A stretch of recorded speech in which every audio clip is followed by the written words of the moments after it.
পেখম বাসে করে মেদিনীপুর থেকে চলে এলাম খড়গপুর। আর খড়গপুরে ধাউলি এক্সপ্রেস ধরলাম বেলা 11টায় আর চলে এলাম পুরী স্টেশনে।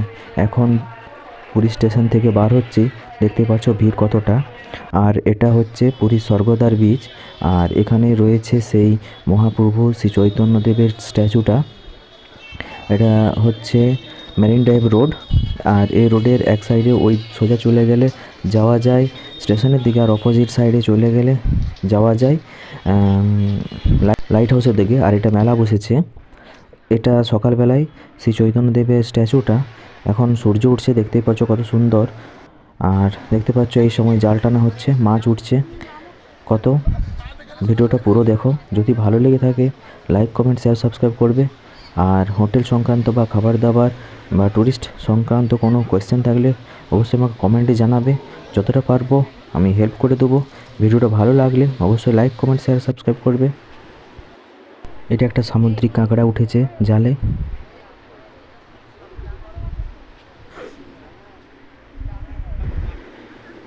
আর দেখতে পাচ্ছ এখানে একটা বক মাছ উঠেছে, এটা সামুদ্রিক মাছ, যদিও আমরা এটা স্থানীয় ভাষায় বক মাছই বলে থাকি।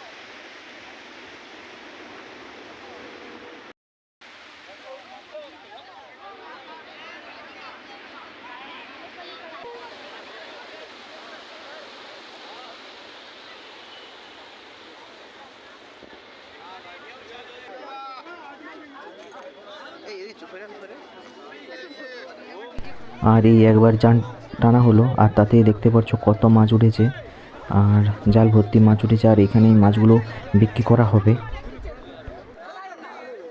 পমফ্রেট মাছ অনেক উঠেছে, দেখতেই পাচ্ছ অনেক বড় বড় সাইজের, পুরো একদম টাটকা সতেজ।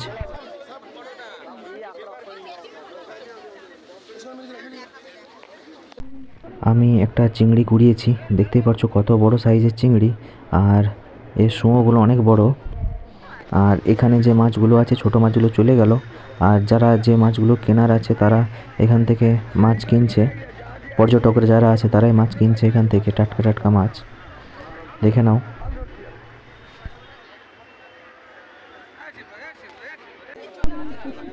পমফ্রেট মাছগুলো দেখো পুরো জ্যান্ত, এখনও ঝাঁপাচ্ছে, মারা যায়নি মাছগুলো, পুরো সতেজ, নীল আর হলুদ কালারের হয়ে গেছে লেজগুলো। এটা সত্যিই কি পমফ্রেট মাছ যে ভাবা যাচ্ছে না। এটা আমাদের হোটেল রুমের করিডোর, রুমটা এখন দেখাবো। খুব সস্তায় রুম, খুব ভালো রুম, খুব ভালো নয় তবে গরিবদের পক্ষে এটা যথেষ্ট।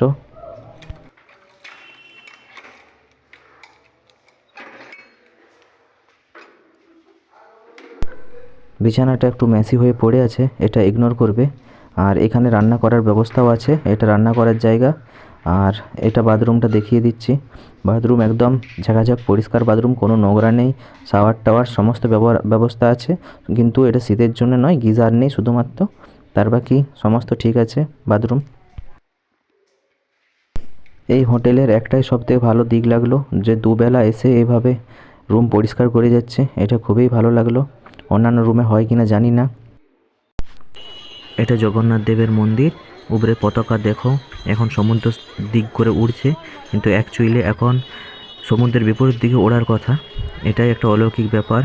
এটা হচ্ছে প্রবেশদ্বার, আর এই মুহূর্তে এখন কত ভিড় আছে দেখে নাও সামনেতে। এটা মন্দিরে প্রবেশ করার জন্য অশ্বদ্বার, এই দ্বার দিয়ে প্রবেশ করলে একটু ভিড়টা কম হয় তুলনামূলক। আর এটা হচ্ছে শ্রী বজরংবলীর একটা মন্দির, যেখানে তোমরা 10 টাকা দিয়ে ঘিয়ের প্রদীপ কিনে প্রজ্বলন করতে পারো, আর পুজো দেওয়ারও ব্যবস্থা আছে এখানে।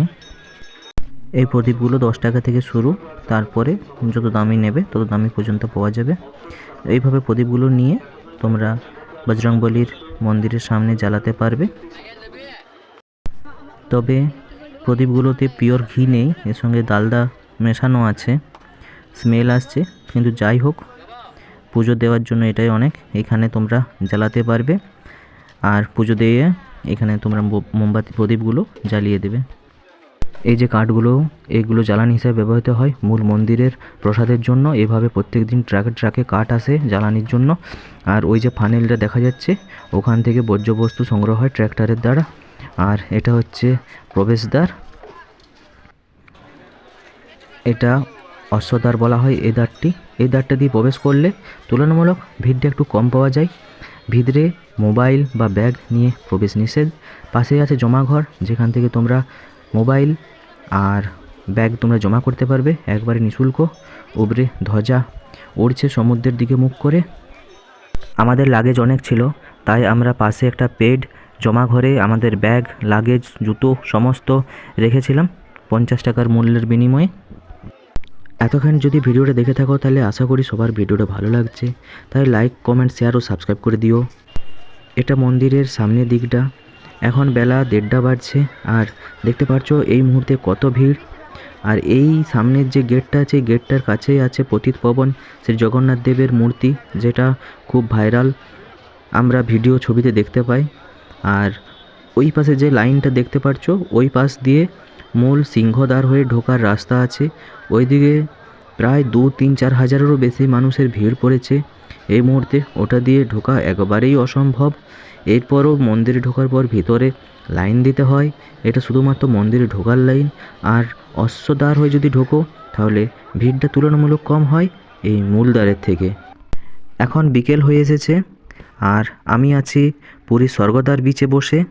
এই মুহূর্তে স্বর্গদ্বার বিচে প্রচুর ভিড়, দেখতেই পাচ্ছ সূর্য ডুবে গেছে, এই মুহূর্তে প্রচুর ভিড় আছে।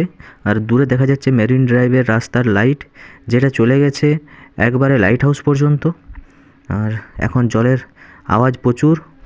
আজ রবিবার, আজ বাড়ি ফিরবো সমুদ্রকন্যা এক্সপ্রেস ধরে, নামবো খড়গপুরে ভোরবেলায়। আর এখন বাজছে 8:38। আমি আধ ঘন্টা হয়েছে ট্রেনে চেপে বসেছি। ট্রেন দেখতে পাচ্ছ প্রায় ফাঁকা। পুরী থেকে সমুদ্রকন্যা এক্সপ্রেস ধরলে বাড়ি ফেরা খুবই ইজি, সিট 100% পেয়ে যাবে। ট্রেন ছেড়ে দিয়েছে। জয় জগন্নাথ বলে ভিডিওটা শেষ করছি। ভিডিওটা যদি ভালো লাগে লাইক, কমেন্ট, শেয়ার, সাবস্ক্রাইব করবে। যদি কোনো কোয়েশ্চেন থাকে অবশ্যই কমেন্টে জানাবে। এখন পুরী থেকে বেরিয়ে যাচ্ছে ট্রেনটি, সমুদ্রকন্যা এক্সপ্রেস। ট্রেন প্রায় ফাঁকা, মাত্র 165 টাকা টিকিট নিয়েছে, 135 টাকা টিকিট নিয়েছে। খড়গপুরে নামবো। এই ট্রেনটা পাঁশকুড়া হয়ে চলে যায় দীঘা। দীঘা সমুদ্র সৈকত থেকে পুরীর সমুদ্র সৈকত, এই দুটোকে কানেক্ট করে এই ট্রেনটি। ধন্যবাদ। জয় জগন্নাথ।